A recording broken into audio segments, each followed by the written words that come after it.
Telugu Desam party జాతీయ అధ్యక్షులు నారా చంద్రబాబు నాయుడు గారికి, యువ నాయకులు నారా లోకేష్ గారికి, తెలుగు ప్రజల రాజకీయ పర్వదినమైనటువంటి మహానాడును వీక్షిస్తున్నటువంటి తెలుగుదేశం పార్టీ కుటుంబ సభ్యులకు, పత్రికా విలేకరులకు, మీడియా సోదరులకు నమస్కారాలు. ఈ మహానాడు వేదికపై 44 సంవత్సరాల తెలుగుదేశ ప్రస్థానంపై మాట్లాడే అవకాశం ఇచ్చిన జాతీయ అధ్యక్షుల వారికి ధన్యవాదాలు తెలియజేస్తున్నాను. రామన్న రూపుదిద్దిన పార్టీని, చంద్రన్న తీర్చిదిద్దిన పార్టీని నారా లోకేష్ గారు తుదిమెరుగులు దిద్దుతున్నాడని ఈ సందర్భంగా మీ అందరికీ కూడా గుర్తు చేస్తున్నాను. ఈ మహనీయుడు పెట్టినటువంటి తెలుగుదేశం ప్రస్థానంలో మనమందరం మమేకమయ్యాం. 44 సంవత్సరాలుగా తెలుగు జాతి కీర్తిని జాతీయ అంతర్జాతీయ వేదికలపై రెపరెపలాడించినటువంటి చరిత్ర మనది అని సందర్భంగా గుర్తు చేస్తున్నా.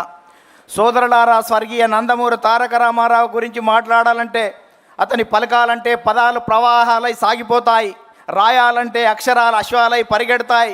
జననం లేని మరణం అతనిది, మరణించి జననం హృదయాల్లో జీవిస్తున్నటువంటి మహానాయకుడు ఎన్టీఆర్ గారు. అందుకనే ఒక తరానికి స్ఫూర్తిగా నిలిచాడు, ఒక తరానికి మార్గదర్శకుడు అయ్యాడు. అతడే ఒక ప్రేరణ, అతడే ఒక స్ఫూర్తి, అతడే ఒక చైతన్యం, అతడే ఒక దిక్సూచి, అతడే ఒక మార్గదర్శి. అలాంటి మహనీయుడు స్వర్గీయ నందమూరి తారక రామారావు గారని సందర్భంగా మనవి చేస్తున్నా.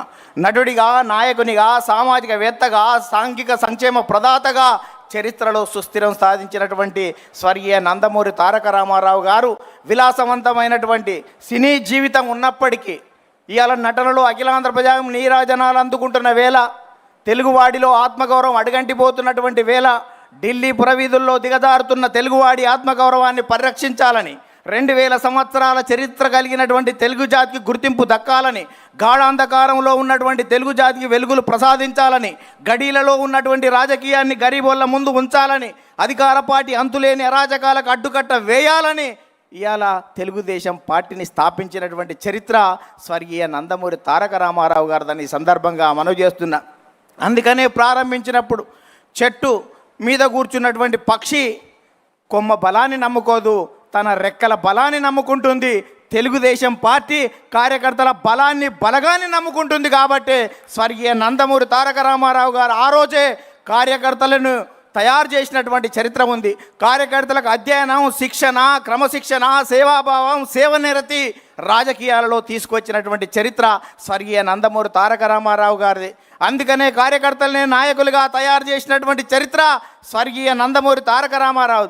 అందుకనే దొరలు, భూస్వాములు, ఆసాములు, జమీందారులు, జాగీర్దారులు, దేశ్ముఖులు, దేశపాండేలకు వ్యతిరేకంగా కార్యకర్తలనే నాయకులుగా తయారు చేసిన చరిత్ర ఈ తెలుగుదేశం పార్టీదని సందర్భంగా మనవి చేస్తున్నా.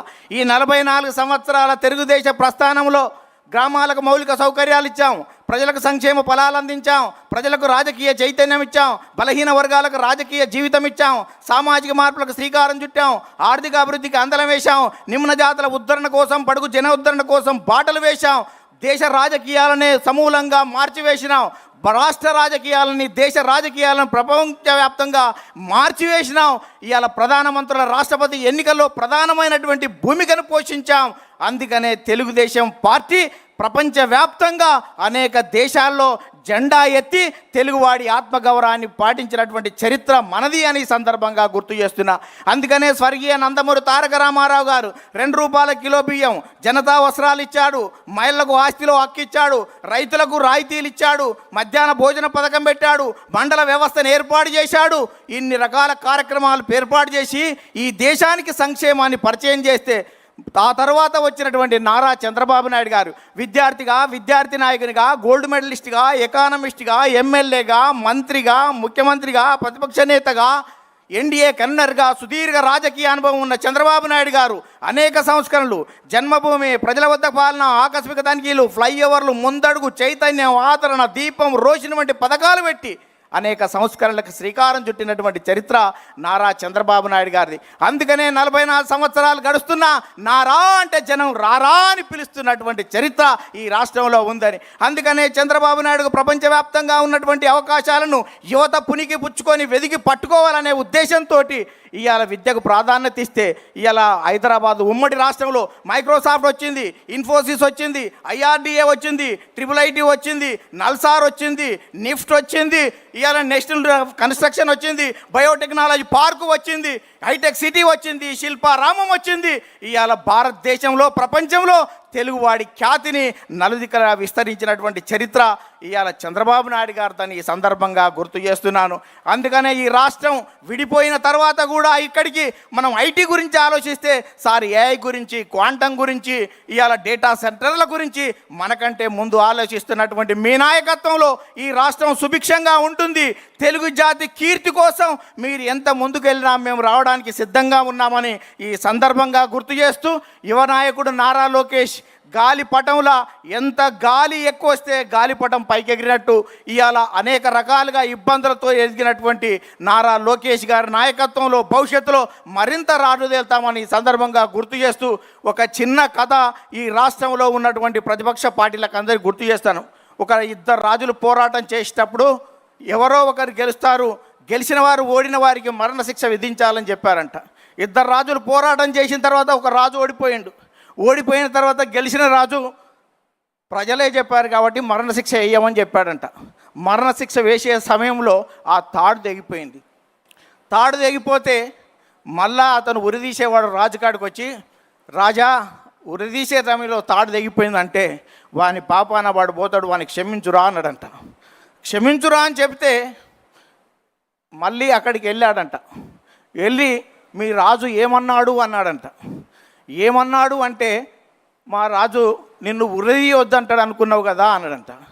అవును మీ రాజు నైజం అది కదా, అతను ఉరిదీయనీయడు అంటే, ఓ పిచ్చోడా మా రాజు అక్కడ లేడు, మా యువరాజు ఉన్నాడు, ఇలా సచ్చే వరకు ఉరిదీయమని చెప్పిండు అని చెప్పిండంట. అందుకనే రాష్ట్ర రాజకీయాల నుంచి ఇప్పటి నుంచి మాట్లాడేటువంటి నాయకులు భవిష్యత్తులో తెలుగుదేశ పరిణామాలు ఏ రకంగా ఉంటాయో గుర్తుపెట్టుకోవాలని మీ అందరికీ గుర్తు చేస్తూ ముగిస్తున్నాను. ధన్యవాదాలు.